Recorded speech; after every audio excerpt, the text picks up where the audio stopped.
Hi guys, welcome to chapter 2 of Nim's Island. As I've been reading this aloud, I keep making mistakes and restarting the video, so it's taking a long time. So what I've decided is, just like I would when I read in class, if I make a mistake, I just fix it and keep on going, so that's what I'll do today. Chapter 2. All that first day alone, Nim did the things that she did when Jack was home. Sometimes she even forgot that he wasn't just somewhere else on the island, measuring the bubbles at hissing stones or counting eggs in a kiwiki's nest. But then she went to bed. The wind began to blow. It had been the tiniest breeze as she sat on the beach to watch the sun go down and wait for the phone to ring, the barest stringing of the palms as Jack said hello. "Did you find interesting plankton?" she asked. "Millions," said Jack. "Trillions. And some greedy birds who thought I was fishing." "Far away birds?" "Home birds. The big one you call Galileo swooped in at me at my case and my microscope with a fish. I told him to go home and bother you." Nim laughed. "He did? I only caught one fish all afternoon, and he snitched it right out of my hand. So I gave up and read a book on Silky's Rock." "Good book?" "Oh, Mountain Madness. You said it was your very favorite, remember?" "So I did," said Jack. "Because it's exciting?" "I like the people in it," said Jack. "I felt as though a hero could be my friend. It'd be funny having a friend that could talk." "Honk, waffle, grunt," said Jack in his best sea lion voice. "Silky can talk. She's just not very good at telling stories." Nim patted Silky in the case that hurt her feelings. "Don't forget to check the email," Jack went on. "Say, I'll answer you in a few days. Unless it's the Tropotaurus, I'd rather meet 6 hungry sharks than that pink and purple boat. I'd rather meet a cyclone at sea. I'd rather jump in the fire of Fire Mountain. Or talk to Nim when she hasn't had enough sleep," said Jack. "Don't stay up too late reading." So Nim blew iguana kisses into the phone and went back to the hut, and the breeze flickered her hair and it was cool against her cheek. It was already dark in the hut when she checked her email. Even though she didn't know anyone in the wide world who might send her a letter, it made her lonely to see that the word "no message" was in her email box on the screen. "Good night, Silky," Nim called. "Good night, Fred." Fred was already asleep in his little rock cave beside the hut, and there was a quiet honk from Silky's rock. Nim lay down on her mat with her flashlight and her book. The waves rumbled onto the reef and mumbled across the sand. The breeze whistled through the cracks in the walls, and there was no comforting noise of Jack humming himself or turning pages.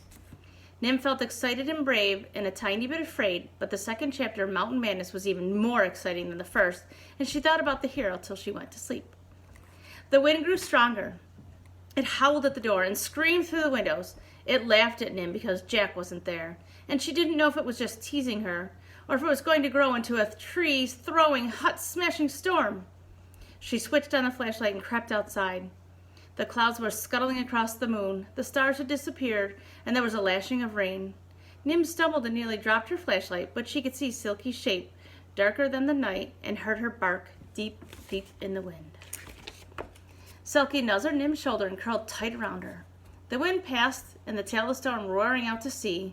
Nim was snug with her sea lion shelter, breathing the warm air of fur. The next morning, coconuts were scattered all over the beach, and the hut had a dent in the roof, but the solar panel was safe, and the satellite dish sitting above the hut, like a fat white coconut, was still waiting for messages to bounce across the world and into Jack's email. Inside the hut was gritty with sand. Mountain Madness had blown open, and a piece of newspaper Jack had used as a bookmark was stuck against the wall. Nim tucked it back inside the cover and started cleaning the hut. She shook her sleeping mat outside the door, swept out the sand, and used a scrap of an old t-shirt to dust the laptop and Jack's science stuff. She polished driftwood and threaded wreaths of shells in picture of her mother.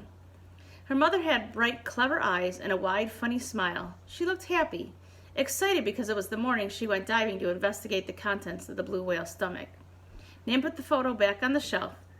She put her empty water bottles into her wagon and whistled for Fred. Fred liked going wherever Nim went, especially places where Silky couldn't follow.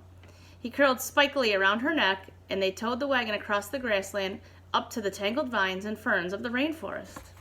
At the edge of the rainforest was a wide rock pool with a waterfall tumbling into it, and on the other side of the pool was the garden. There were plants to prop up that had toppled over in the wind, weeds to pull, strawberries to nibble, and a huge bunch of bananas just green enough to pick. Nim liked bananas, but what she liked even better was swinging Jack's machete.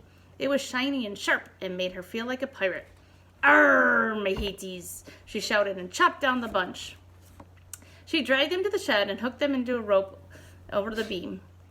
"I'm swinging the bananas," and she grabbed the rope just above her head. Fred jumped and clung to the end with his claws. Swinging hard and heavy, they hoisted the bananas up to the roof to ripen.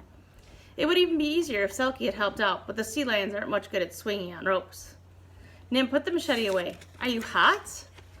Fred knew what she was thinking. He raced over to her and to the top of the waterfall.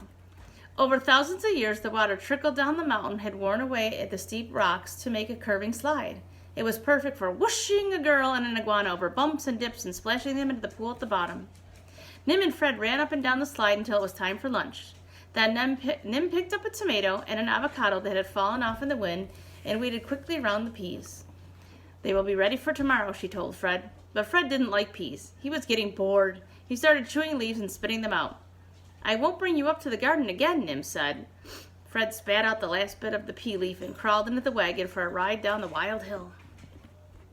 That night, when she sat on the rocks with the phone and watched the sun sink into the waves, Jack didn't call. She pressed his number, but the phone didn't ring, and he didn't answer. She checked the email, and there was nothing there either.